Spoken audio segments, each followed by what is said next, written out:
Hi everyone, I'm Randi Weingarten, President of the AFT, and in these weekly videos, I usually share updates of what's going on in our union, the members I love spending time with, the ways in which they and we help people have a better life through things like organizing and collective bargaining and just the amazing work our members do every day.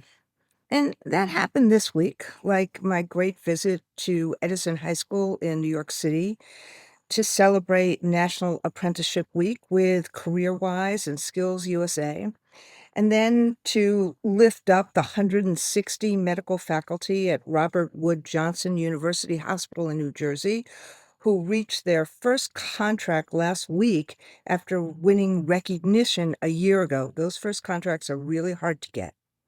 But this week, the Supreme Court overshadowed so much of the work we all do with the decision gutting what remained of the Voting Rights Act in a case called Louisiana versus Collet.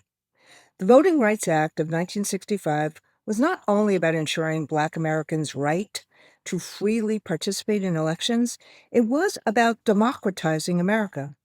This ruling reverses the work we have done since the Civil War to ensure that those who were historically discriminated against have a meaningful chance of representation.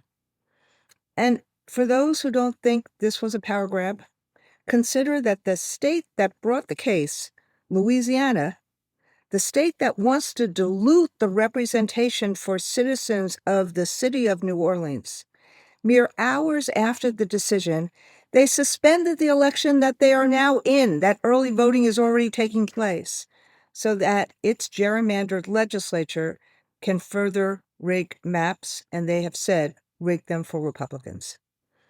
Just like in the Janus case, where the Supreme Court tried to diminish our voice at work, none of us will let the Supreme Court diminish our voice in elections.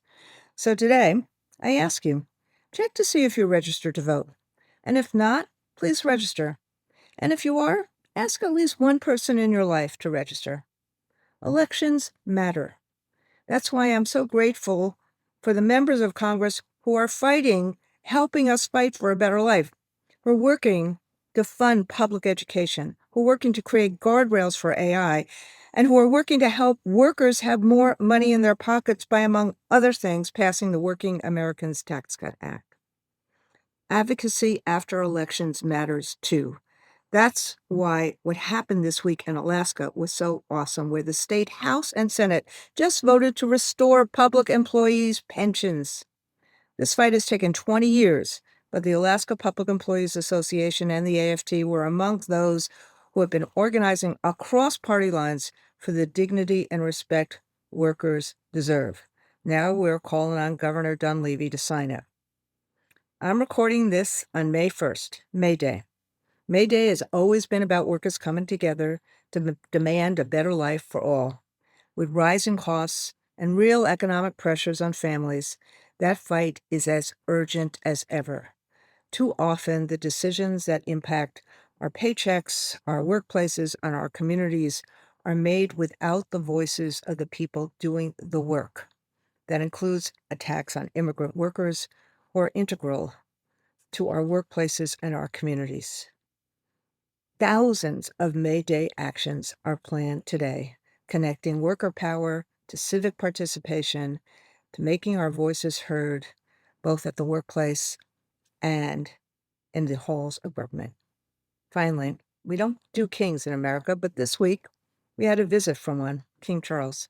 I was struck by his address to Congress. He invoked the checks and balances that are our foundations of government, dating back to the Magna Carta. He passionately praised the NATO alliance, he urged support for Ukraine, and he called for cooperation around the climate crisis. That's using one's power for good. As do you. I'm so grateful to you and your fellow AFT members for making a difference in others' lives. You do that every day. I'm on my way up to Albany to be with our New York colleagues and spending May Day with them as well. I'll be back next week with a new update.